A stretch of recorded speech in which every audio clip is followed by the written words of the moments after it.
There are millions of species of animals in the world. So if you ever say, I have nothing to write about, just think about animals and you'll get a couple million ideas that'll flood into your head. When I'm not sure what to write about, I often turn to my friend in animals for help. There are so many different types of animals: whales, turtles, chipmunks, squirrels, chimpanzees, dogs, cats, and bears, and tigers, of course, just to name a few, that I'm not likely to run out of ideas anytime soon.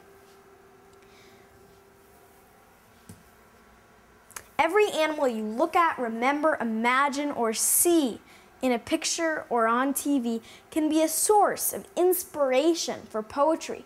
That means that animals literally offer millions of ideas for poems. You can even take a real animal as an inspiration and then make up funny details about it. This may not come as a big surprise to those of you who have read through Dancing Fingers already, but my poem in Dancing Fingers, My Dog Daisy, is not exactly true to life. So for those of you who haven't read it, My Dog Daisy is this poem about a dog that eats liquid lead and, dies. And I took a real animal, a dog, and then I made up a weird story about it. I don't even have a dog named Daisy, or a dog at all. And so that brings me to, you can really make up stories about the animals you see in real life. And you can write about the way animals look, move, smell, or how their fur feels under your skin. So there are really many, many parts of animals that you can write about. From prancing show poodles to earthworms that move by the balance of fluids in their bodies, animals are endlessly amusing and interesting. I can write poems about the way they look or move. I can write poems about their smelly, dark caves and their warm grasslands. I can even use an animal as a metaphor to talk about something completely different. So does anybody know what a metaphor is? Well, a metaphor is something that you use to represent something else. And we'll be talking more about those as well. You can use an animal as a metaphor to talk about something completely different. So for instance, I know that one metaphor that may be familiar to all of you would be the eagle, right? So we have an eagle over here. And what is that a metaphor for? Well, in many cases, the eagle is a metaphor for the US, or actually it's our national animal. So that is a kind of metaphor. And you can write a poem about your pet.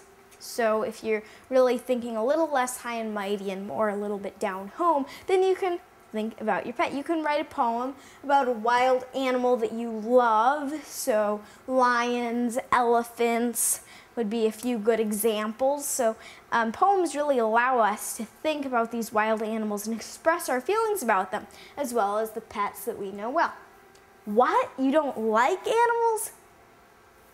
What animals are you scared of then? Elephants or mice?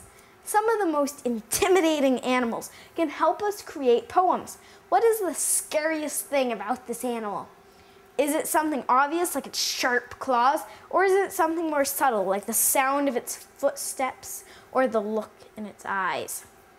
And subtle would be less obvious. So you can write poems about the things that scare you.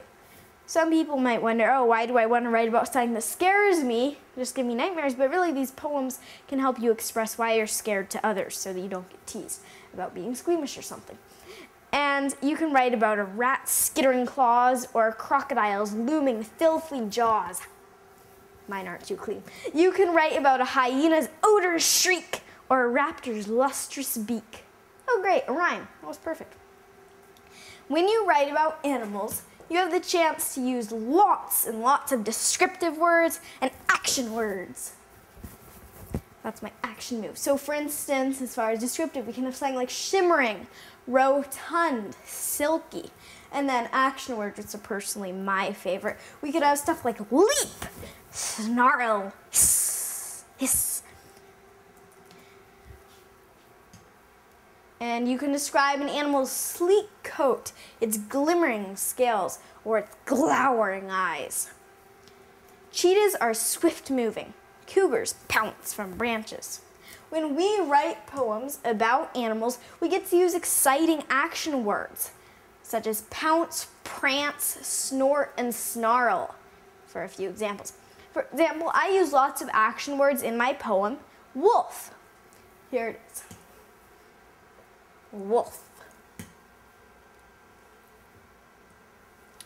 My paws walk over earth and stone. I call the wild my only home. My teeth will break the thickest bones. I howl, ow, in the moonlight alone. My feet tap by the haunted mere. My howl the common folk can hear. And when they know that I am near, they shiver in their climbing fear. My howling run through the streets, my rush at cowards' feet, my mad desire for bloody meat. And then, in the darkness, I retreat.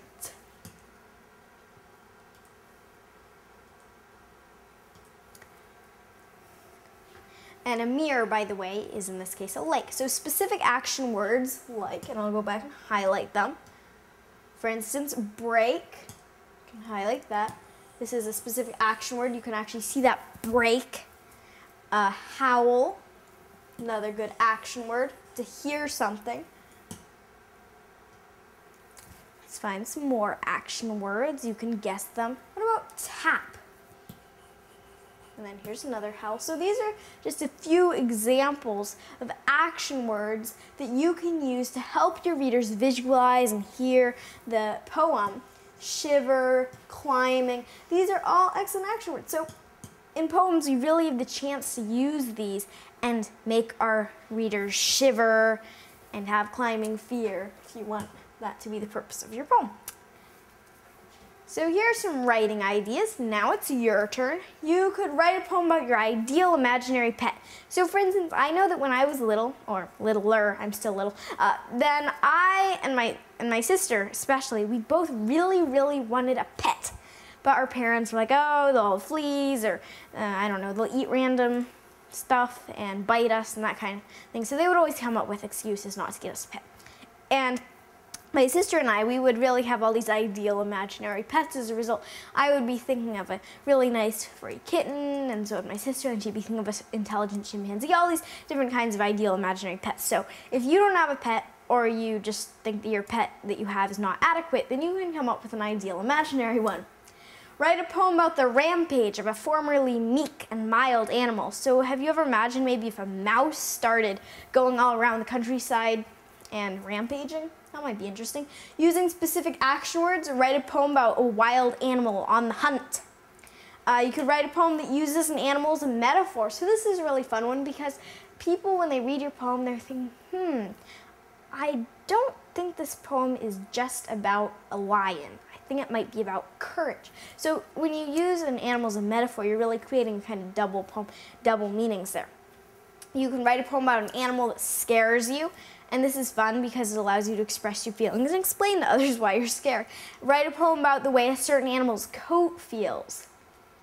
And write a poem about the way a certain animal moves. So choose 1 or 2 or 3, however many you want of these, and feel free to complete one. I hope that you've enjoyed this segment of Feathers, Horns, and Claws. Next up is ridiculous poems, and I hope to see you there.